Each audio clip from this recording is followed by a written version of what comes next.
Operation സിന്ദൂറിനെ ചെറിയ യുദ്ധമെന്ന് വിശേഷിപ്പിച്ച കോൺഗ്രസ് അധ്യക്ഷൻ മല്ലികാർജുൻ ഖാർഗെയ്ക്കും അതിന്റെ തെളിവ് ചോദിച്ച ലോക്സഭയിലെ പ്രതിപക്ഷ നേതാവ് രാഹുൽ ഗാന്ധിക്കുമെതിരെ രൂക്ഷ വിമർശനവുമായി ബിജെപി രംഗത്ത്. ഖാർഗെയുടെ പരാമർശവും രാഹുൽ ഗാന്ധിയുടെ ആവർത്തിച്ചുള്ള തെളിവ് ആവശ്യപ്പെടലും രാജ്യത്തെ സായുധ സേനയെ അപമാനിക്കുന്നതിന് തുല്യമാണെന്ന് മുതിർന്ന ബിജെപി നേതാവ് സാംബിത് പത്ര പറഞ്ഞു. നമ്മുടെ സായുധ സേന പാകിസ്ഥാനിൽ പ്രവേശിച്ച് 9 ഭീകര കേന്ദ്രങ്ങൾ ആക്രമിച്ചുവെന്നും 100-ലധികം ഭീകരർ കൊല്ലപ്പെട്ടുവെന്നും രാഹുൽ ഗാന്ധിക്കും ഖാർഗെജിക്കും മനസ്സിലാകുന്നില്ലേ? പാകിസ്ഥാന്റെ തിരിച്ചടിക്ക് ശേഷം അവരുടെ 11 വ്യോമ താവളങ്ങൾ നശിപ്പിക്കപ്പെട്ടു. ഇന്ന് പാകിസ്ഥാൻ വേദന കൊണ്ട് കരയുകയാണെന്നാണ് സാംബിത് പത്ര പറഞ്ഞത്. ഓപ്പറേഷൻ സിന്ദൂർ ഒരു ചെറിയ യുദ്ധമായിരുന്നു എന്നാണോ നിങ്ങൾ പറഞ്ഞു വരുന്നത്? ഇത് രാഷ്ട്രത്തിനും സായുധ സേനയുടെ ധീരതയ്ക്കും നേരെയുള്ള അപമാനമാണെന്നും അദ്ദേഹം ആരോപിച്ചു. മല്ലികാർജുൻ ഖാർഗെയുടെ പരാമർശം വിവാദമായതിനു പിന്നാലെയാണ് ബിജെപിയുടെ കടുത്ത വിമർശനം ഉയരുന്നത്. തുടർച്ചയായി തെളിവുകൾ ചോദിക്കുന്ന രാഹുൽ ഗാന്ധിക്ക് നേരെയും ബിജെപി വിമർശന ശരം തൊടുത്തുവിടുകയാണ്. ആദ്യ ദിവസം മുതൽ ഞങ്ങൾ ഡിജിറ്റൽ തെളിവുകൾ അവതരിപ്പിക്കുന്നുണ്ട്. പാകിസ്ഥാനികൾ തന്നെ തെളിവുകൾ കാണിച്ചിട്ടുണ്ട്. ഇതൊക്കെയാണെങ്കിലും നിങ്ങൾ സായുധ സേനയുടെ ധൈര്യത്തിന് തെളിവ് ചോദിക്കുന്നു.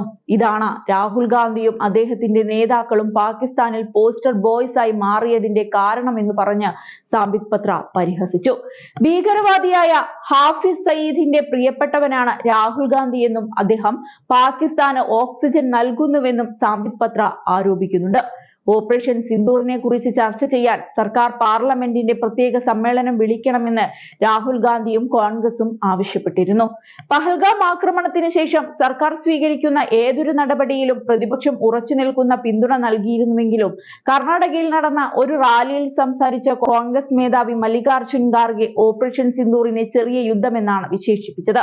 അതിനോട് ചേർന്ന് നിൽക്കുന്ന നിലപാട് തന്നെയാണ് രാഹുൽ ഗാന്ധിയും മുന്നോട്ട് വെച്ചത്. ഓപ്പറേഷൻ സിന്ദൂറിന്റെ തുടക്കത്തിൽ തന്നെ പാകിസ്ഥാനെ വിവരമറിയിച്ചതിന് സർക്കാരിനെ വിമർശിച്ച രാഹുൽ ഗാന്ധി അതുകൊണ്ട് തന്നെ എത്ര വിമാനങ്ങൾ പാകിസ്ഥാൻ വെടിവെച്ചിട്ടു എന്ന ചോദ്യം ഉയർത്തുകയും ചെയ്തിരുന്നു. ഇതിന് പിന്നാലെയാണ് കോൺഗ്രസ് നേതാക്കൾക്കെതിരെ കടുത്ത വിമർശനവുമായി ബിജെപി രംഗത്ത് വന്നത്. നേരത്തെ ഇന്റലിജൻസ് വീഴ്ച ചൂണ്ടിക്കാട്ടി ഖാർഗെ വീണ്ടും മോദിയെ വിമർശിച്ചിരുന്നു. പഹൽഗാം ആക്രമണത്തിന് മുന്നോടിയായി പ്രധാനമന്ത്രി നരേന്ദ്രമോദിക്ക് ഇന്റലിജൻസ് വിവരം ലഭിച്ചുവെന്നായിരുന്നു അദ്ദേഹം ആരോപിച്ചത്. അതുകൊണ്ടാണ് പ്രധാനമന്ത്രി നരേന്ദ്രമോദി ജമ്മു കാശ്മീരിലേക്കുള്ള സന്ദർശനം റദ്ദാക്കിയതെന്നും ഖാർഗെ പറഞ്ഞിരുന്നു. ഇത് 2ാം തവണയാണ് കോൺഗ്രസ് അധ്യക്ഷൻ ഈ വിഷയം ചൂണ്ടിക്കാട്ടി രംഗത്ത് വരുന്നത്.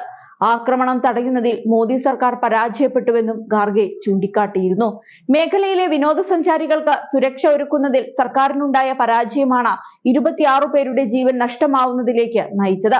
വിനോദസഞ്ചാരികളോട് പഹൽഗാമിൽ പോകരുതെന്ന് കേന്ദ്ര സർക്കാർ പറയാത്തത് എന്തുകൊണ്ടാണ് എന്നായിരുന്നു ഖാർഗെയുടെ ചോദ്യം. ഇതേ വേദിയിൽ വെച്ചാണ് ഓപ്പറേഷൻ സിന്ദൂറിനെ കുറിച്ച് ചെറിയ യുദ്ധമെന്ന് മല്ലികാർജുൻ ഖാർഗെ വിശേഷിപ്പിച്ചത്.